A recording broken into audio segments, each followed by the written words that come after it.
Gold trusted gold buyers మీరు తాకట్టు పెట్టిన బంగారాన్ని విడిపించి ఈ రోజు ఉన్న మార్కెట్ ధరకు కొనబడను. నమస్తే, నేను Kavitha. Welcome to I dream news and నిజాలు. ప్రపంచ పటంలో పాకిస్తాన్ ఉండాలా లేదా నిర్ణయించుకోవాల్సింది ఆ దేశమే. కొంచెం తోక జాడించినా సరే ప్రపంచ పటంలో లేకుండా చేస్తాం. ఆపరేషన్ సింధూర్ 2.0 ఏ క్షణమైనా జరగొచ్చు. ఆర్మీ చీఫ్, నేవీ చీఫ్, దీంతో పాటుగా రక్షణ శాఖ మంత్రి రాజ్నాథ్ సింగ్ చేసినటువంటి వ్యాఖ్యలు ఇవి. యాక్చువల్ గా ఆపరేషన్ సింధూర్ 2.0 ఎప్పుడు జరగబోతోంది, something big is going to happen అనేటువంటి మాట ఎందుకు వినిపిస్తోంది? మనతో పాటుగా ఉన్నారు సీనియర్ జర్నలిస్ట్ సురేష్ కొచ్చాతిల్ గారు. సార్ నమస్తే. పెద్ద చర్చ జరుగుతోంది సార్. ఆపరేషన్ సింధూర్ అయిపోయింది, ఇప్పుడు సింధూర్ 2.0 జరగబోతోంది. ఏ క్షణమైనా గెట్ రెడీ, బీ అలర్ట్ అనే మాటల్ని ఆర్మీ, నేవీ చీఫ్లు చెప్తున్నారు, ఎయిర్ ఫోర్స్ చీఫ్ కూడా అదే మాట చెప్తున్నారు. ఎందుకు సార్ ఇంత సడన్ గా ఎందుకని ఆ వాదన వస్తోంది, మాట వినిపిస్తోంది? యాక్చువల్లీ జరుగుతుందని వాళ్ళు చెప్పలేదు. జరిగింది ఏంటంటే, Upendra Dwivedi general, army chief, ఇంకా ఎయిర్ ఫోర్స్ చీఫ్ ఇద్దరు మాట్లాడినప్పుడు ఏం చెప్పారంటే, స్పెసిఫిక్లీ ప్లాన్ 2047 అన్న ఒక ప్లాన్ డెవలప్ చేశారు. దాంట్లో భాగంగానే ఏం జరగబోతుంది, ఎప్పుడు ఏం జరగబోతుంది అనేది చాలా క్లియర్గా డిఫైన్ చేశారు. ఈ జరిగిన ఆపరేషన్ సింధూర్లు కూడా ఆర్మీ చీఫ్ కానీ ఎయిర్ ఫోర్స్ చీఫ్ ఏం చెప్పారంటే, ఒక ఓపెన్ ఎండెడ్ ఆబ్జెక్టివ్ కాకుండా క్లోజ్డ్ ఎండ్ ఆబ్జెక్టివ్ పెట్టారు. అంటే యుద్ధం ఎప్పుడు మొదలు పెడతాము, యుద్ధం ఏ ఆబ్జెక్టివ్ చేరుకున్నప్పుడు బంద్ చేయాలనేది. ఇప్పుడు రష్యన్ యుక్రెయిన్ వార్ చూస్తున్నాం. రష్యా యుక్రెయిన్ వార్లో ఎండింగ్ లేదు, ఎవరికి తెలియదు ఎప్పుడు ఆగుతుందని. ఈవెన్ ఇజ్రాయెల్ గాజాలు జరుగుతున్న యుద్ధాలు కూడా టెక్నికల్ యుద్ధం అని చెప్పలేను, ఎందుకంటే ఒక సైడ్ టెర్రరిస్ట్ ఉన్నారు, ఇంకో సైడ్ ఒక ఆర్మీ, రెగ్యులర్ ఇజ్రాయలీ ఆర్మీ. కానీ మన రష్యా యుక్రెయిన్ అట్లా కాదు, ఇద్దరు మ్యాచింగ్ అవుతున్నారు. వాళ్ళ గవర్నమెంట్స్ ఉన్నాయి, రెండు దేశాలు ఉన్నాయి.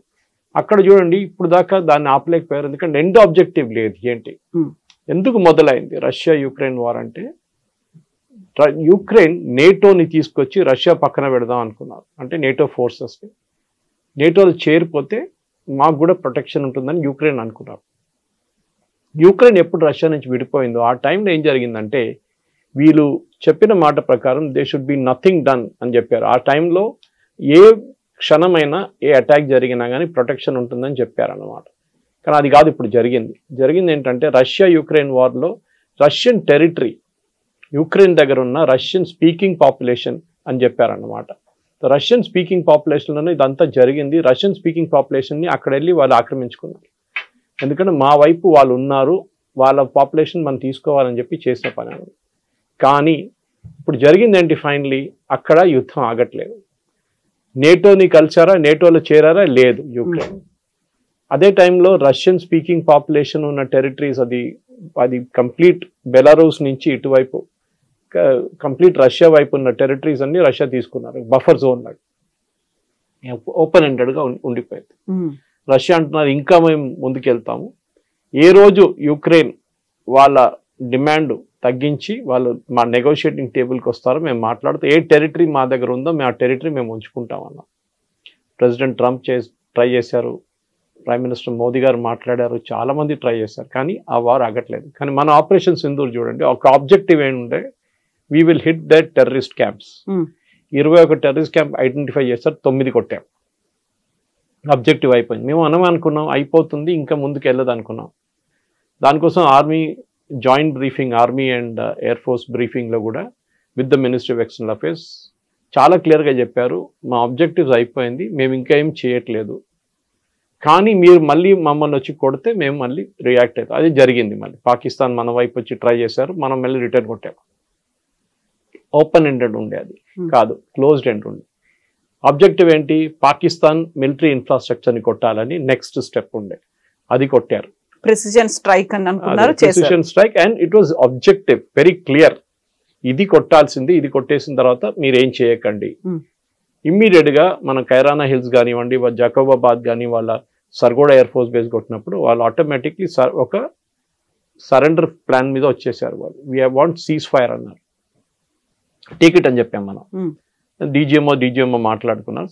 దాని తర్వాత ట్రంప్ వచ్చి నేనే చేశాను అని చెప్పి, ట్రంప్ అసలు రోల్ లేకుండే, వాళ్ళ మినిస్ట్రీ, ట్రంప్ వాళ్ళ టీం మాట్లాడారు, అసీం మునీర్తో కానీ, ఇక్కడ ప్రైమ్ మినిస్టర్ మోదీతో మాట్లాడారు, అక్కడ వాళ్ళ సివిలియన్ అడ్మినిస్ట్రేషన్తో మాట్లాడారు. సో మనది క్లోజ్ ఎండెడ్ కాన్ఫ్లిక్ట్ ఉండేది. అయిపోగానే మనం అనౌన్స్ చేస్తాం, okay we have nothing to do more, మా ఆబ్జెక్టివ్ రియలైజ్ అయిపోయింది, మాకేం కావాలో మేము కొట్టేసాం. ఫ్యూచర్ కాన్ఫ్లిక్ట్స్ ఏమి ఉండబోతుంది, దట్ ఈస్ వెరీ ఇంపార్టెంట్.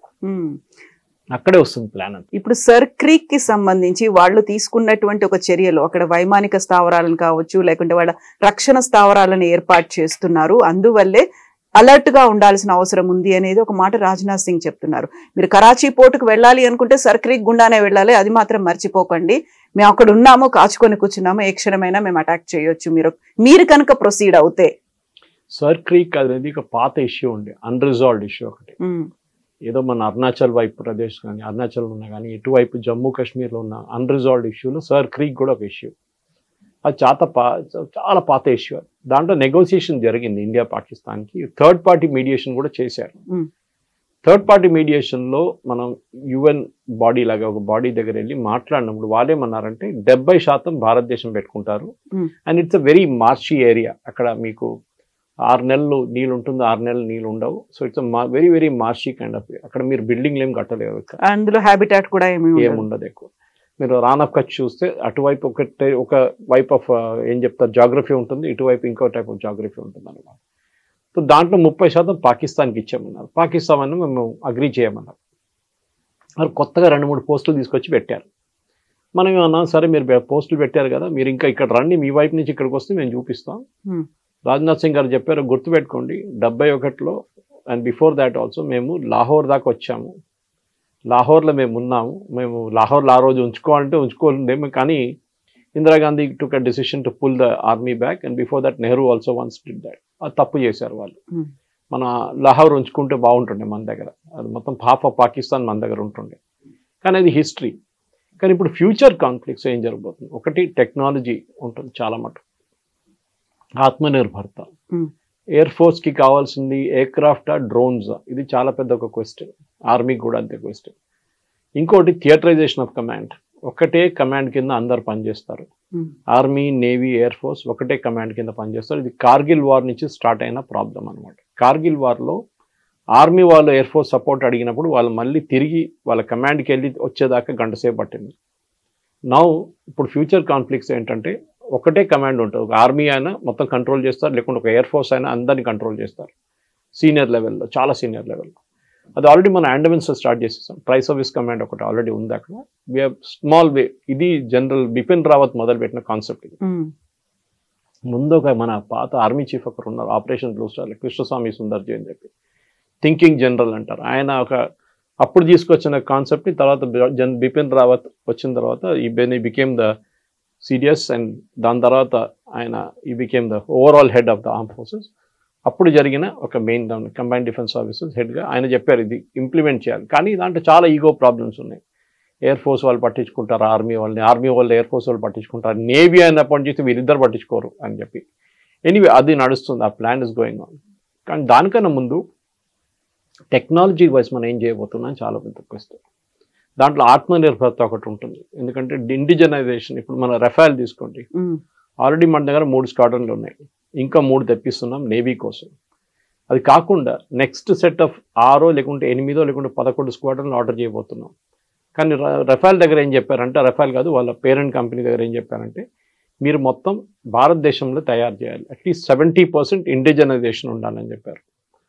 డెస్సా అని వాళ్ళ పేరెంట్ కంపెనీ వాళ్ళకి చెప్పారు, వాళ్ళు అగ్రీ చేశారు. సో హైదరాబాద్లో ఇప్పుడు దానిది ఫస్ట్ స్టార్ట్ అయిపోయింది. ఏంటి షెల్ తయారు చేస్తున్నారు టాటా వాళ్ళు, టాటా రఫాల్, సాఫ్రాన్ అని చెప్పి రఫాల్లో పెట్టి ఇంజిన్, మెయిన్ ఇంజిన్ వాళ్ళ కంపెనీ కూడా హైదరాబాద్లో ఉంది, బెంగళూరులో ఉంది. సో మనం ఏం చేస్తున్నాం అంటే ఈ మొత్తం టెక్నాలజీని వీఆర్ బ్రింగింగ్ ఇట్ హోమ్. మనం ఖర్చు పెడుతున్న డబ్బుల్లో మన దగ్గరే 70% ఉండిపోవాలి, మన కంపెనీలకే బిజినెస్ రావాలి, మన దేశంలోనే యంగ్స్టర్స్కి ఛాన్స్ రావాలన్న. ఇది టెక్నాలజీ వైపు ఉంటే, నెక్స్ట్ వైపు ఏంటంటే పొలిటికల్ డిసిషన్ మేకింగ్లో చాలా మటుకు మోదీ గారు ఈసారి ఫ్రీ హ్యాండ్ ఇచ్చారు ఆర్మీ నేవీ ఎయిర్ ఫోర్స్కి. మీరు ఆబ్జెక్టివ్ ఇది, మీరు డిసైడ్ చేయండి ఎట్లా చేయాలి, ఏ టైం చేయాలి, ఎప్పుడు చేయాలని మీరు డిసైడ్ చేయాలి. అనుకుంటే పెహల్గాం జరగాలని చాలా మంది అడిగారు, ఏంటి మోదీ గారు ఏం చేయట్లేదు, 5 రోజులు అయింది 10 రోజులు అయింది ఏం చేయట్లేదు అని. అంతా ప్లానింగ్ చేయాల్సి వస్తుంది, ఏదో వెళ్ళి కొట్టడం కాదు. యూ నీడ్ అబ్సల్యూట్ ఇంటెలిజెన్స్, ఏం జరగబోతుంది, ఎక్కడ ఉంది అని. సో అదే జరిగింది. And what your seen is ఆ రిజల్ట్ మనం చూసాం. ఆపరేషన్ సింధూర్ది చాలా ప్రిసైజ్గా కొట్టాం మనం. అది నెక్స్ట్ ఫ్యూచర్ వార్స్లో 2047 ప్లాన్ ప్రకారం అది కూడా షార్ట్ వార్స్ ఉంటుంది, చిన్న చిన్న బర్స్ట్లో 3 రోజులు 4 రోజులు ఉంటుంది అని క్యాల్కులేట్ చేస్తున్నారు. ఎందుకంటే దానికన్నా ఎక్కువ పాకిస్తాన్ డ్రాగ్ చేయలేరు. పాకిస్తాన్ ఒక యుద్ధం చాలా రోజులు నడిపేయలేరు. మనం బంగ్లాదేశ్ వైపు చూసాం, ఈస్ట్ పాకిస్తాన్లో కాకుండా మనం 65లో చూసాం, 68 చూసాం. So we have seen different. పాకిస్తాన్తో జరిగిన చాలా మటుకు వార్ 71లో కూడా వాళ్ళ దగ్గర స్టేయింగ్ కెపాసిటీ లేదు ఎక్కువ. చిన్న దేశం, చిన్నదంటే ప్రతి బిగ్, బట్ వాళ్ళ దగ్గర స్టేయింగ్ కెపాసిటీ లేదు. సరే యుఎస్ నుంచి ఆయుధాలు తీసుకుంటే ఆయుధాలు తీసుకోవచ్చు, బండి కొనొచ్చు, డ్రైవింగ్ చేయాలి కదా ఎవరైనా, అది ప్రాబ్లం అని అయిపోయింది. చైనీస్ దగ్గర నుంచి ఎయిర్క్రాఫ్ట్ తీసుకున్నారు, అది ఇప్పుడు బాగా పనిచేయట్లేదు, దాని ఇంజిన్స్ పోయింది అంటున్నారు. రష్యా దగ్గర నుంచి ఇంజిన్ తీసుకున్నా అని చెప్పి నిన్న ఒక కథ పెట్టారు Jayaram Ramesh, it turned out to be fake. So వాళ్ళ దగ్గర బేసిక్ ప్రాబ్లం ఏంటంటే ఇప్పుడు ఇరాన్ని ట్యాకిల్ చేయడానికి యుఎస్ పాకిస్తాన్ని వాడుకుంటున్నారు. ఇప్పుడు చూడు, నిన్న కూడా ఇజ్రాయెల్ మాట్లాడారని చెప్పి షబాజ్ షరీఫ్ క్లెయిమ్ చేస్తున్నారు. ఇదే ఇజ్రాయెల్ని తిట్టిన మనిషి షబాజ్ షరీఫ్. గాజాలు అది నడుస్తుంది, ఇది నడుస్తుంది. ఎందుకంటే ఇజ్రాయెల్కి ఇరాన్ని కొట్టాలి, వాళ్ళ ఏం అది. లాస్ట్ రెజీమ్ ఒకటి ఉండిపోయింది, అదొకటే. Saddam Hussein is not there, Gaddafi is not there, Hafiz al Saeed is not there. ఇక్కడ మన సిరియాలో ఎవరు లేరు, అందరు ఖాళీ చేసేసారు వాళ్ళ దుకాణం. మిగిలిపోయింది ఒకటే ఇరాన్. ఇరాన్ మీద దాడి చేస్తే వాళ్ళ నెక్సస్ వీవిల్ ఫినిష్ అయిపోతుంది. ఆల్రెడీ హెజ్బుల్లా ఫినిష్ చేసేసారు, హమాస్ని ఫినిష్ చేసేసారు, మిగిలిన హూతీలు ఒకటే, వాళ్ళని కూడా కంట్రోల్ చేసుకోవాలి. సో భారతదేశం వైపు నుంచి మన స్ట్రాటజీ ఏంటంటే టెక్నాలజీ వైజ్ మనం రెడీ ఉండాలి. ఇంకోటి, వార్ అనేది క్విక్ రియాక్షన్ టైం ఉండాలి. అంటే మనం ప్లాన్ చేసి మనకు 10 రోజులు 20 రోజులు దొరకపోవచ్చు ఫ్యూచర్లో. మనం ఇప్పుడు కొట్టారనుకోండి పాకిస్తాన్ ఇవాళ రాత్రి, మనం ఎట్లా డిఫెండ్ చేస్తాం మనం చూసాం, చాలా బాగా డిఫెండ్ చేసాం మనం. వాళ్ళ వైపు నుంచి వచ్చిన డ్రోన్లు కానీ మిసైల్ అన్ని ట్యాకిల్ చేసాం మనం. నెక్స్ట్ వాళ్ళు అది వాడరు, ది ఆల్రెడీ ఎక్స్పీరియన్స్డ్. వాళ్ళు తెలిసిపోయింది మనం ఎట్లా బ్లాక్ చేస్తున్నాం అంటే వాళ్ళు కొత్త టెక్నాలజీ వాడతారు. ఇప్పుడు యూఎస్ వాళ్ళకి టెక్నాలజీ ఇస్తున్నారంట, చైనా నుంచి తీసుకుంటున్నారు, కానీ చైనా యూఎస్ ఇద్దరు కలిసి వాడరు టెక్నాలజీ, ఏదో ఒకటే వాడతారు వాళ్ళు. సో మన వైపు నుంచి కూడా వీ షుడ్ బి రెడీ. కానీ దాన్ని అడ్వర్టైజ్ చేయక్కర్లేదు, మేము ఇది చేస్తున్నాం అది చేస్తున్నాం అని చెప్పి. చేయాల్సింది క్వైట్గా చేసి that we should be prepared. అదే చెప్పారు ఆర్మీ చీఫ్ కూడా చెప్పారు, that future war will be stronger. Pakistan ఇంకా కొత్తది ఏదైనా సర్కస్లు ట్రై చేస్తే దెబ్బ చాలా సీరియస్గా ఉంటుంది. పాకిస్తానే ఉండకుండా పోతుంది అనమాట. Pakistan will cease to exist. అంటే ఒక న్యూక్లియర్ వార్ అని చెప్పట్లేదు, కానీ Pakistan will cease to exist అంటే మొత్తం వాళ్ళ కంప్లీట్గా ధ్వంసం చేసేస్తారు. ఇప్పుడు చూసింది ఒక సినిమా ట్రైలర్ లాగా అనమాట. సరిగ్గా సినిమా ఇంకా వస్తుంది, చాలా డిస్టెన్స్ ఉంది, సినిమా ఒకటి వస్తుంది. So at the same time ఇప్పుడు మన దగ్గర కూడా డిఫెన్స్ సిస్టమ్కి సంబంధించి మనం తీసుకోవాల్సినటువంటి యుద్ధ విమానాలు కావచ్చు, లేకుంటే ఫైటర్ జెట్లు, రాఫెల్లు, వీటన్నిటికీ మన దగ్గర కొనుగోలు అనేది అంటే లైక్ మనం కొనుక్కోవాలి అనుకున్నప్పుడు కెపాసిటీ తగ్గిపోతుందని ఈ మధ్యన వస్తున్నటువంటి వార్తలు కూడా F-16లు తీసుకోవాలా, లేకుంటే S-47లు 56లు తీసుకోవాలా, వీటితో పాటుగా ఎక్కడి నుంచి తీసుకోవాలి, ఒక క్రైసిస్ అనేది కనిపిస్తుంది. కాబట్టి చైనా ఈజ్ కమింగ్ ఫార్వర్డ్, మేము అమ్ముతాము మీరు తీసుకోండి, 5 ఏళ్లలో మేము 5 ఇస్తాము అనే వార్తలు, ఇవన్నీ కూడా యాక్చువల్గా ఏది ఎంత రిలయబుల్గా ఉంది సార్? ఫైటర్ ఎయిర్ క్రాఫ్ట్ అనేది నేను కొంత ఎయిర్ ఫోర్స్ వాళ్ళ దగ్గర మాట్లాడాను దీని గురించి ఆఫ్టర్ ఆపరేషన్ సింధూర్. డ్రోన్ చూడండి, ఇప్పుడు మన యుక్రెయిన్ రష్యా వార్లో డ్రోన్స్ ఎక్కువ వాడుతున్నారు, ఫైటర్ ఎయిర్ క్రాఫ్ట్ చాలా తక్కువ. ఒక $20,000 డ్రోన్ ఒక 1.8 మిలియన్ ఒక మిసైల్ని కొట్టుపడేస్తుంది. అట్లనే ఎయిర్ క్రాఫ్ట్ కూడా తక్కువేం కాదు, ఒక F-35 $100 million అంటారు దానికి. అంత ఎక్స్పెన్సివ్ ఎయిర్ క్రాఫ్ట్ మెయింటైన్ చేయాలన్నా వద్దా అనేది మనకు పెద్ద క్వశ్చన్. నెక్స్ట్ మనకు కూడా మన వైపు నుంచి యాక్మా కానీ దానికన్నా ముందు తేజస్ 1 and 2కి మనం చాలా మటుకు డిలేస్ అయింది మన దగ్గర, DRDO వైపు నుంచి, HAL వైపు నుంచి. అది ఎయిర్ ఫోర్స్ చీఫ్ చాలా క్లియర్గా చెప్పారు, వాళ్ళకి చెప్పిన డెడ్ లైన్ వాళ్ళు మీట్ చేయట్లేదు. సో వాళ్ళు డెడ్ లైన్ మీట్ చేయకపోతే ఏం చేయాలి? వాళ్ళ మెయిన్ ప్రాబ్లం ఏముంటుంటే ఇంజిన్ గురించి. ముందు మనం GE దగ్గర నుంచి ఇంజిన్ తీసుకుందాం అనుకున్నాం from US for the basic air craft training, అది జరగలేదు. దాని తర్వాత అప్పుడు దాకా తేజస్లో కొత్త ఇంజిన్ తీసుకొచ్చాం, దాని తర్వాత ఫ్రెంచ్ వాళ్ళు ఆఫర్ చేశారు ఇప్పుడు. దాని తర్వాత ఎక్మా ఉంది, నెక్స్ట్ జనరేషన్ 4.5 సిస్టమ్ ఒకటి ఉంది, జనరేషన్ ఫైటర్, దానికి కావాల్సిన ఇంజిన్. మిగతా అన్ని మనం ఏవియానిక్స్ దాకా షెల్ అన్ని తయారు చేసుకుంటాం. Engines are very very crucial.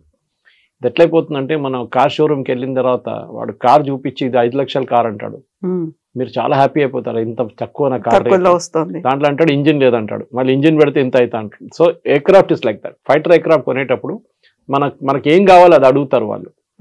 మీ వైపు నుంచి ఎక్కడెక్కడ ఆపరేట్ చేయాలి, డెసర్ట్ ఆఫ్ రాజస్థాన్, లద్దాఖ్లో -40 degrees, లేకుంటే అరుణాచల్ ప్రదేశ్లో ఉన్న వర్షాల్లో ఎక్కడ యూజ్ చేస్తారు ఎయిర్ క్రాఫ్ట్. ఎందుకంటే తీసుకున్న 3-4 స్క్వాడ్రన్లు తీసుకుంటాం కదా, ఒక స్క్వాడ్రన్ అంటే 14 నుంచి 16 ఎయిర్ క్రాఫ్ట్. సో దాని ఇంజిన్ డెవలప్ చేయాల్సి వస్తుంది. ఇంజిన్ ఈచ్ ఎయిర్క్రాఫ్ట్కి ఒక్కొక్కసారి కొంటున్నప్పుడు డిఫరెంట్ ఇంజిన్స్ ఉంటుంది. ఇప్పుడు రష్యా దగ్గర తీసుకున్నప్పుడు రష్యా వాళ్ళు దాంతో సర్వీస్ ఇస్తారు మనకి. We will take care of the aircraft. The US problem ఏంటంటే ఇట్లానే బ్లాక్మెయిల్ చేస్తారు. దీనికన్నా ముందు కూడా మనం న్యూక్లియర్ బ్లాస్ట్ చేసినప్పుడు పోఖ్రాన్లో మొత్తం బ్యాన్ చేసి పడేస్తారు. ఆలోచించండి, మీరు కొత్త కొత్త ఎయిర్క్రాఫ్ట్ తీసుకుంటారు. F-35 తీసుకుందాం అనుకున్నా, తీసుకోరు, అది ప్రసక్తే రాదు. తీసుకుంటే కూడా దాని స్పేర్ పార్ట్స్ రేపు ఆపేసి ఏం చేస్తారు మీరు? It become junk. బ్లాక్మెయిల్ చేసిన దానికి యుఎస్ ఇస్ ఎక్స్పర్ట్స్. మనం ఏం చేయాలంటే కొంటున్నప్పుడు instead of buying wholesale Russia దగ్గర నుంచి, లేకుంటే ఫ్రాన్స్ దగ్గర నుంచి, లేకుంటే యుఎస్ దగ్గర నుంచి కొనే బదులు mix and match of aircraft కొనాల్సి వస్తుంది. F-16 ఇస్ వెరీ పాత టెక్నాలజీ. అది F-16 పోయింది కంప్లీట్గా. We have to take new technology. 5th generation ఫైటర్కి వచ్చేసాం ఇప్పుడు. 3rd జనరేషన్ కాదు ఇప్పుడు మనకు కావాల్సింది. సో 5th జనరేషన్ ఎయిర్క్రాఫ్ట్లో మనం కూడా యాక్మా అని చెప్పి తయారు చేస్తున్నాం ఒకటి కొత్త టెక్నాలజీతో. బహుశా 2040 దాకా రెడీ అయిపోతుంది. దానికన్నా ముందు 2035 ఇంకో సెట్ ఎయిర్క్రాఫ్ట్ రావాల్సింది. తేజస్ 2 ఏమో 2013 ఎండి దాకా డెలివర్ అంటున్నాం. చాలా పెద్ద ప్లాన్ ఉంది. ఈ ప్లాన్లో అంతా మనం తయారై పాకిస్తాన్, మనకు ప్రిన్సిపల్ ఎనిమీ పాకిస్తాన్. చైనా కూడా ఉన్నారు, కానీ చైనా ఇండియా అంటే ఒక 1-to-1 ఫైట్ అయితే మన ఈక్వల్ ఫైట్లో ఉంటాం. చైనా కూడా చాలా మంచి టెక్నాలజీ ఉంది వాళ్ళ దగ్గర. వాళ్ళు పాత సిస్టమ్ లాగా కాదు, they have developed real good technology. సరే వాళ్ళ రాడార్ పనిచేయట్లేదు ఈసారి, అది మనం కొట్టాము, అదంతా జరిగింది. కానీ చైనాకి కావాల్సింది, చైనా పాకిస్తాన్కి ఇచ్చింది 3rd రేట్ ఇచ్చారు, సెకండ్ హ్యాండ్ స్టఫ్ ఇచ్చారు, మంచి మిషన్స్ ఏమి ఇవ్వలేదు వాళ్ళు. కానీ ఫ్యూచర్ వార్లో చెప్పలేము. టిబెట్ వైపు నుంచి కానీ అరుణాచల్ వైపు నుంచి చైనా డైరెక్ట్ మన మీద యుద్ధం చేయరు. ఎందుకంటే వాళ్ళకి తెలుసు మనం చైనా భారతదేశ యుద్ధం వచ్చేస్తే అప్పుడు యుఎస్ ఇన్వాల్వ్ అయిపోతారు, భారతదేశం వైపు వచ్చేస్తారు యుఎస్. సో చైనాకి చాలా క్లియర్గా తెలుసు అనమాట. దానికోసం వాళ్ళు ఇప్పుడు ఏం చేయట్లేదు. ఇప్పుడు చూడండి, పాకిస్తాన్లో యుఎస్ వచ్చి పాకిస్తాన్తో ఒక అగ్రిమెంట్ చేసుకుంటే చైనా విత్డ్రా చేసుకుంటే పోతున్నారు అక్కడి నుంచి. So belt and road initiative కానివ్వండి, మిగతా ఇనిషియేటివ్స్లో వాళ్ళు విత్డ్రా చేస్తున్నారు. ఇప్పుడు వాళ్ళు ఏదో ప్రామిస్ చేశారు అదంతా విత్డ్రా చేస్తున్నారు ఫండింగ్ అని. సో చైనా కాదు మన main enemy Pakistan. So western ఫ్రంట్లో పాకిస్తాన్ ఉన్నప్పుడు మనకు పెద్ద వరి ఏంటంటే ఒక అటువైపు బంగ్లాదేశ్ కూడా ఇప్పుడు ఒక 3 ఫ్రంట్ వార్లో తయారైంది. ముందు బిపిన్ రావత్ గారు 2.5 ఫ్రంట్ వార్ అన్నారు. Pakistan, China and urban Naxals. అది అర్బన్ నెక్సల్స్ని ఇప్పుడు మొత్తం ఆల్మోస్ట్ ఫినిష్ చేసేసాం. ఇప్పుడు మన దగ్గర ఉన్నది పాకిస్తాన్, చైనా, బంగ్లాదేశ్. ఈ Bangladesh is a big worry because Pakistan వాళ్ళ ఎయిర్క్రాఫ్ట్ తీసుకొచ్చి అక్కడ పెట్టి రేపు అక్కడున్న బేస్ నుంచి వాడుకుంటే then it becomes a problem. Hasimara కానీ మిగతా ఎయిర్ ఫోర్స్ బాగ్డౌ కూడా కొట్టాలంటే they have to hit from Bangladesh ఉంది. సో అది లేకుంటే మొత్తం ఓవర్ఫ్లై చేసి రాలేరు వాళ్ళు. సో మెయిన్గా ఏంటంటే స్ట్రాటజీ వైజ్ కమాండర్స్ కాన్ఫరెన్స్లో కూడా అదే డిసైడ్ చేశారు. ఫ్యూచర్ వార్ఫేర్ అనేది పాత వార్ఫేర్ లాగా కాదు. పెద్ద పెద్ద ట్యాంకులు, ఒక 400 మంది పరిగెత్తుకుంటూ పోతున్నారు, లేకుంటే వేలాది మంది పరిగెత్తుకుంటూ పోతున్నారు తుపాకీలు తీసుకొని, అది తీసుకొని, ఇది తీసుకొని. Doesn't work like that. Modern వార్ఫేర్లో మీరు ఇప్పుడు రష్యా యుక్రెయిన్ వార్ చూడండి, ఎక్కువ సోల్జర్స్ కనిపించారు, మాకు చాలా మంది చనిపోయారు, 1,00,000 మంది ఇటువైపు అటువైపు చనిపోయారు. సో దే హ్యావ్ రియలైజ్ అదే అక్కర్లేదు, ఎక్కడో కూర్చొని ఒక డ్రోన్ కొడితే అది అక్కడ వెళ్ళి పడిపోతుంది, దాన్ని డ్యామేజ్ చేయాల్సింది చేసేస్తుంది. And we are seen that nuclear command ఎయిర్క్రాఫ్ట్ని కొట్టారు యుక్రెయిన్. రష్యా టెరిటరీలో 3,000 కిలోమీటర్లు నడిపించుకుంటూ పోయి బండి తీసుకెళ్ళి తెలియకుండా అక్కడి నుంచి వాళ్ళు రిమోట్లీ లాంచ్ చేశారు డ్రోన్స్. చాలా డ్యామేజ్ జరిగింది రష్యాకి. సో ఫ్యూచర్ ఆఫ్ వార్ఫేర్ అనేది పాకిస్తాన్తో జరిగితే పాకిస్తాన్ మనం ఎప్పుడు never under estimate your enemy అంటారు. చాణక్య కూడా అదే అన్నారు, నెవర్ అండర్ ఎస్టిమేట్. పాకిస్తాన్లో ఏముండదు అది కాదు, వాళ్ళు ఎక్కడి నుంచో తెచ్చుకుంటారు, ఏదైనా అడుక్కొని తెచ్చుకుంటారు వాళ్ళు. Turkey is a big problem. మనం టర్కీని ఎప్పుడు మనం సీరియస్గా తీసుకుంటలేము. డ్రోన్ టెక్నాలజీలో Turkey is really good. North Korea వైపు నుంచి మిసైల్స్ తెచ్చుకుంటారు వీళ్ళు. సో మనం ఎప్పుడైనా పాకిస్తాన్తో డీల్ చేస్తున్నప్పుడు మనం వాళ్ళ మీద కంప్లీట్ 100% నిఘా ఉండాల్సింది. మనకి వాళ్ళు ఏం చేయబోతున్నారు, ఎప్పుడు ఏం చేస్తున్నారు అని చాలా క్లారిటీ ఉండాలి. దానికోసం ఈ డాక్టరీని తయారు చేసినప్పుడు 2047 ప్రాజెక్ట్లో we will deal with Pakistan. కానీ మన మీద నెక్స్ట్ టైం ఇట్లాంటి ఏమైనా దాడి చేస్తే దానికి ఫస్ట్ పెహల్గాం జరగాలి కదా. పెహల్గాం జరుగుతున్నా మనం చెప్పాం ఆపరేషన్ సింధూర్ పాస్ట్లో ఉంది, ఆపలేదు. So we can pass button మళ్ళీ ప్రెస్ చేస్తే మళ్ళీ పాట మొదలవుతుంది. So that is what Pakistan చాలా క్లియర్గా తెలుసు అనమాట. టెర్రరిస్ట్ అటాక్ నడుస్తుంటుంది జమ్మూ కాశ్మీర్లో, అది it's part and parcel of life. కానీ మన సివిలియన్స్ మీద మీరు దాడి చేస్తే then operation Sindoor 2.0 will start. మనం ఈ చెప్పిన దాని ప్రకారం షార్ట్ అండ్ స్వీట్ వార్ ఉంటుంది. అది ఒకటే దాంట్లో కొట్టేసి 2 రోజుల తర్వాత చేతులన్నీ దులిపేసి మనం వచ్చేస్తాం, అయిపోతుంది, కథం అయిపోయింది. ఎగ్జాక్ట్లీ. సో ఇదే మాటని వాయుసేన చీఫ్ అమర్ప్రీత్ కూడా అదే మాట చెప్పింది. లాంగెస్ట్ కిల్ చేసాము, ఇప్పటిదాకా జరగనంత 300 కిలోమీటర్స్ ముందుకు చొచ్చుకొని పోయి చేశాము. గతంలో చూపించినటువంటి సహనం, సంయమనం అనేది ఇప్పుడు మాకు కనిపించదు. మీరు ఎలా ఉంటారో అంతకు మించి మేము యాక్ట్ చేయబోతున్నాము అనుకున్నప్పుడు సైలెంట్ గా అయితే ఉంటుందంటారా? లైక్ పాకిస్తాన్ ఇప్పుడు ఒక వార్నింగ్ అయితే మనం ఇచ్చాం, మీరు ఏదో చేయబోతున్నారు, మేము వార్నింగ్ ఇస్తున్నాము అనేది. సైలెంట్ గా ఉంటుందా, వాళ్ళు ఏదో చేయబోస్తారు అనేది? అలా పాకిస్తాన్ ఆలోచన స్ట్రాటజీ ఉంటుందంటారా ఇప్పటిదాకా చూస్తే? పాకిస్తాన్ ఒక ఫెయిల్డ్ నేషన్ అండి. Economically failed, militarily failed. ఎన్ని యుద్ధాలు ఓడిపోయారు భారతదేశంతో. 71 వాజ్ అల్టిమేట్ హ్యూమిలియేషన్. ఢాకాలో సరెండర్ చేయాల్సి వచ్చింది. బాకీ పెట్టి general Niazi had to surrender. That అంతకన్నా పెద్ద ఇన్సల్ట్ ఒక ఆర్మీ, ఒక సోల్జర్కి కానీ ఒక జనరల్కి ఎప్పుడు ఉండదు సరెండర్ చేయడం అనేది. పాకిస్తాన్ మన మీద దాడి చేయడం కన్నా ఎక్కువ వాళ్ళ దగ్గర ఇప్పుడున్న ఫారిన్ ఎక్స్చేంజ్ రిజర్వ్ చూస్తే డబ్బులు అస్సలు లేదు. కానీ యూఎస్ ఇప్పుడు సహాయం చేస్తున్నారు. ఎందుకు? ఒకటి, ట్రంప్ వాళ్ళ ఫ్యామిలీని హెల్ప్ చేశారు. వాళ్ళ క్రిప్టో కరెన్సీ, వాళ్ళ డీల్స్లో వాళ్ళ కొడుకు చేస్తున్న బిజినెస్ని వాళ్ళు నడిపిస్తున్నారు. పాకిస్తాన్ చాలా మటుకు పాకిస్తాన్ జనరల్స్ డబ్బులు పెట్టారు దాంట్లో. అది కాకుండా సెకండ్ థింగ్ ఇది వాళ్ళ రేర్ ఎర్త్స్. అది బలూచిస్తాన్ కానివ్వండి, ఖైబర్ పఖ్తూన్ఖా ఏరియాలో రేర్ ఎర్త్స్ చాలా, టంగ్స్టన్ కానీ, పెలేడియం కానీ చాలా మటుకు రేర్ ఎర్త్స్ ఉంది అక్కడ. ఇదంతా క్వార్ట్స్, ఇదంతా తీయాలంటే అమెరికన్ టెక్నాలజీ కావాల్సి వస్తుంది. పాకిస్తాన్ దగ్గర లేదు. సో పాకిస్తాన్ ఇచ్చేశారు. ఆలోచించండి, వైట్ హౌస్కి ఒక డబ్బా తీసుకెళ్లారు వాళ్ళు, స్వీట్ డబ్బా లాగా డబ్బా తీసుకెళ్ళి ఓపెన్ చేసి జనరల్ మునీర్ ఇస్ షోయింగ్, ఇది మా దగ్గర ఇదన్నీ ఉన్నాయండి, అక్కడ ఇన్ని రకాలు ఉన్నాయి, మీరు వచ్చి తీసుకోండి అని చెప్పి, మాకు ఇంత డబ్బులు ఇచ్చేసేయండి, మీరు తీసుకెళ్ళిపోండి. ఆ డబ్బుల్లో 30% ఆర్మీ వాళ్ళకి వెళ్ళిపోతుంది. వాళ్ళు లండన్లో ఇల్లు కొనుక్కుంటారు, వాళ్ళ పిల్లల ఎడ్యుకేషన్ సెటిల్ అయిపోతారు అందరూ. పాకిస్తాన్ ఆర్మీ వాళ్ళు అందరూ రిటైర్ అయినాక సెటిల్ ఇన్ లండన్, వాళ్ళ ఒక పెద్ద బంగ్లా తీసుకుంటారు, అక్కడ సెటిల్ అయిపోతారు వాళ్ళు. కానీ భారతదేశం మీద చేయబోయే దాడిలో ఇప్పుడు ఇక్కడ ప్రాబ్లం ఎక్కడ వస్తుందంటే, రేపు బలూచిస్తాన్, ఇప్పుడు దాకా Baloch army was upper hand, liberation army. ఇప్పుడు యూఎస్ ఏం చేశారు, అక్కడ వాళ్ళకి తవ్వాలని చెప్పేసి వాళ్ళని టెర్రరిస్ట్ గ్రూప్గా డిక్లేర్ చేశారు. సేమ్ విత్ ఖైబర్ పఖ్తూన్ వాళ్ళ మొన్న బాంబింగ్ చేశారు. పాకిస్తాన్ ఎయిర్ ఫోర్స్ వాళ్ళ సివిలియన్స్ మీదే బాంబింగ్ చేశారు. ఈ రెండు ఐసోలేటెడ్ ఇన్సిడెంట్గా చూడకుండా మనం చూస్తే క్లియర్గా పాకిస్తాన్ ఇప్పుడు యుఎస్తో కలిసి వాళ్ళ యుఎస్కి కావాల్సిన ఏం కావాలని ఇచ్చేస్తున్నారు, మమ్మల్ని కాపాడుకోండి అని చెప్పేసి. సో రేపు యుద్ధం జరగడానికి ప్రసక్తి లేదు. ఎందుకంటే అమెరికా ఉన్నప్పుడు దాకా మనం ఏం చేయం అక్కడ. అమెరికా కూడా సెల్ఫిష్ ఇంట్రెస్ట్ ఉంటుంది. మేము ఉన్నదాకా మీరు ఇద్దరు కొట్లాడకండి, మేము కూడా పాకిస్తాన్ దగ్గర చెప్తాం ఏం చేయకండి అని చెప్పి. కానీ మన పికింగ్ పాయింట్ ఎక్కడ వస్తుందంటే, మన దగ్గర ఈ టెర్రర్ గ్రూప్స్ పంపిస్తూనే ఉన్నారు. ఒక ఫ్యాక్టరీ ఉంది అక్కడ, అది లష్కర్ తోయిబా కానివ్వండి, మన మిగతా టెర్రర్ గ్రూప్స్ అక్కడ ఏదైనా కానివ్వండి, వీళ్ళందరూ తయారు చేసి పంపిస్తున్నారు టెర్రర్ గ్రూప్స్ని ఇక్కడ. జైషే మహమ్మద్ వీళ్ళందరూ, హిజ్బుల్ ముజాహిదీన్. సో వీళ్ళని ఆపడానికి మనం స్ట్రాటజీ ఒకటి పెట్టుకోవాలి, చాలా clear. Next attack Sindoor will start again. America అక్కడ ఉన్నారో లేదో మాకు తెలియదు. So America selfish interest, Pakistan చూసుకోండి, టెర్రర్ గ్రూప్స్ని మా వైపు పంపించకూడదు. ఎందుకంటే వీళ్ళు మళ్ళీ అంటున్నారు మేము కొత్త బిల్డింగ్లు కడతాము, మేము పెద్ద పెద్ద బిల్డింగ్లు కడతాము, మీరు బాంబ్ చేసినాకన్నా పెద్ద బిల్డింగ్లు కడతా అంటున్నారు టెర్రర్ గ్రూప్స్. కట్టండి, నో ప్రాబ్లం. దాన్ని కొట్టడానికి కూడా ఎక్కువ టైం తీసుకోదు. ఇక్కడి నుంచి బ్రహ్మోస్ పంపిస్తే అయిపోతుంది. ఎందుకంటే లాస్ట్ టైం మీకు గుర్తుంటుంది Kavitha garu, we had to enter Pakistan, బాలాకోట్లో. పాకిస్తాన్లో మన ఎయిర్క్రాఫ్ట్ ఎంటర్ చేయాల్సి వచ్చింది. అక్కడే అభినందన్ ప్రాబ్లం జరిగింది, సర్జికల్ స్ట్రైక్. ఈ టైంలో అది లేదు. None of our aircraft entered Pakistan air space, including Rafale. Rafale shoot and scoot కేపబిలిటీలో 200 నుంచి 300 కిలోమీటర్ల దూరం దాకా మిసైల్ కొట్టచ్చు. మన వైపు బార్డర్ దగ్గర వెళ్ళి నిలబడి అక్కడి నుంచి ఫైర్ చేసి వాళ్ళు వెళ్ళిపోయారు వాళ్ళ బేస్కి. Same with BrahMos, same with Agni. మనం ఏదైనా యూస్ చేయాలి. Agni of course intercontinental ballistic missile, మన చైనా దాకా కొట్టచ్చు. కానీ పాకిస్తాన్ వైపు 300 కిలోమీటర్ మన నార్మల్ మిసైల్స్ నడిచిపోతుంది. సో ద ఓవరాల్ సినారియో ఏంటంటే, ఒకటి చాలా సీరియస్గా ఆర్మీని ప్రొఫెషనలైజ్ చేయడం.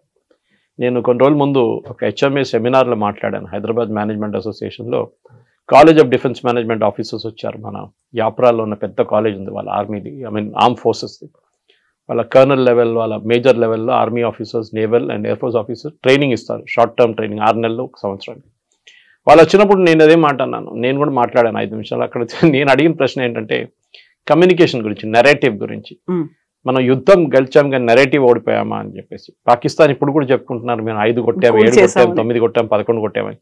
సరే నాయన, ప్రూఫ్ అయితే చూపి అంటే ప్రూఫ్ లేదు, మీ సోషల్ మీడియాలో ఉంది, మీరు చూసుకోండి అంటున్నారు. ఆలోచించండి. సో మన ఆర్మీ దగ్గర ఉన్న అన్నిటికంటే పెద్ద వీక్నెస్ ఇప్పుడు ఏంటంటే కమ్యూనికేషన్ స్కిల్స్. అది మనం పాకిస్తాన్ చూడండి, ఒక రోజులో వాళ్ళు 3 ప్రెస్ కాన్ఫరెన్స్ 4 ప్రెస్ కాన్ఫరెన్స్ చేశారు DGISPR, మనం ఒకటే చేసాం. అది వాళ్ళ సోషల్ మీడియా వాళ్ళు వాడుకున్నారు, చాలా మంచిగా వాడుకున్నారు. మన దగ్గర రియాక్షన్ కొంచెం స్లో ఉండే. మీలాంటి నాలాంటి వాళ్ళు వెళ్ళి ట్వీట్ చేశారు, కానీ ఆర్మీ వైపు నుంచి, ఆర్మీ అంటే ఆర్మ్ ఫోర్సెస్, ఇండియన్ ఆర్మ్ ఫోర్సెస్కి ఒక కొత్త కమ్యూనికేషన్ ప్లాన్ తీసుకురావాల్సి వస్తుంది. ఎందుకంటే ఇప్పుడు నడుస్తున్న వార్ అంతా disinformation campaign. Exactly. Ukraine Russia war చూస్తే, యూరోపియన్ న్యూస్ పేపర్స్ చూస్తే యుక్రెయిన్ గెలిచేసింది, రష్యా అయిపోయింది. ఇప్పుడు రష్యా వైపు నుంచి చూస్తే రష్యా అంటున్నారు యుక్రెయిన్ ఎక్కడ, యుక్రెయిన్ లేనే లేదు గేమ్లు అంటున్నారు. సో ఈ డిస్ఇన్ఫర్మేషన్ వార్లో మనం అక్కడ కొత్త డాక్టరీని తయారు చేయాల్సి వస్తుంది. బికాజ్ అక్కడే మనం ఓడిపోతున్నాం ఈ డిస్ఇన్ఫర్మేషన్ వార్లో. మనం పాకిస్తాన్ వైపు కొట్టాం. ఇప్పుడు లాస్ట్లో మీరు చెప్పినట్లు ఎయిర్ ఫోర్స్ చీఫ్ చెప్పారు మొన్న, అమర్జిత్ సింగ్, మేము ఇన్ని ఎకరాం కొట్టాం, మేము ఇన్ని లొకేషన్, మనకు తెలుసు, శాటిలైట్ పిక్చర్స్తో సహా మనం చూపించాం. కానీ వాళ్ళ వైపు నుంచి ఉన్న సోషల్ మీడియా కానీ, వాళ్ళ వైపు నుంచి ఉన్న ట్రోల్స్ కానీ మన మీద పడ్డారు వచ్చి, మనం దాన్ని కౌంటర్ చేయలేకపోయాం. లాస్ట్ డే సీనియర్ ఆఫీసర్స్ని తీసుకొచ్చారు, అప్పుడు కొంచెం మారింది అనుకోండి. కానీ అప్పుడు కూడా ఒక యుద్ధం నడుస్తున్నప్పుడు 24 గంటల్లో చాలా జరగవచ్చు, ఏదైనా జరగవచ్చు. So you need to have regular briefings అన్నమాట. ఎవ్రీ 3 hours 4 hours ఒక అప్డేట్ ఇవ్వాల్సి వస్తుంది. మీరు ఫిజికల్ కాన్ఫరెన్స్ పెట్టక్కర్ కానీ అప్డేట్స్ ఇవ్వాల్సి వస్తుంది, అట్లీస్ట్ ట్వీట్ చేయడం. ఇది ప్రాబ్లం ఎక్కడ వస్తుందంటే, ఇది పొలిటికల్ క్లియరెన్స్ కావాల్సి వస్తుంది. మోదీ గారు దగ్గర నుంచి వెళ్ళి అడగడం కాదు, ట్వీట్ చేయడానికి కూడా army has to take command and control structure ఉంటుంది వాళ్ళ దగ్గర. ఆ పైనుంచి కింద దాకా ఇన్ఫర్మేషన్ వచ్చేదాకా మీకు 3 hours 4 hours పడుతుంది. దాంట్లో అప్పుడు దాకా సిచ్యువేషన్ మారిపోతుంది మళ్ళీ. సో ఈ డాక్టరీన్తో సహా బహుశా ఆర్మీ వాళ్ళు, air force and navy would have planned out. కొత్త వార్ వస్తే ఇన్ఫర్మేషన్ వారే, యుక్రెయిన్ రష్యా వార్లో అదే నడుస్తుంది. రోజుకి రోజు మేము ఒక యుక్రెయిన్లో ఒక బిల్డింగ్ ని కొట్టాం, అక్కడ 10 మంది చనిపోయారంటే యుక్రెయిన్ అంటే కాదు 100 మంది చనిపోయారంటారు, just to create an impact. గాజాలో జరిగే అదే ప్రాబ్లం అనమాట. So we have to plan not just missiles but also information campaign కూడా అనమాట. Yes, sir. Thank you so much, sir. Thank you.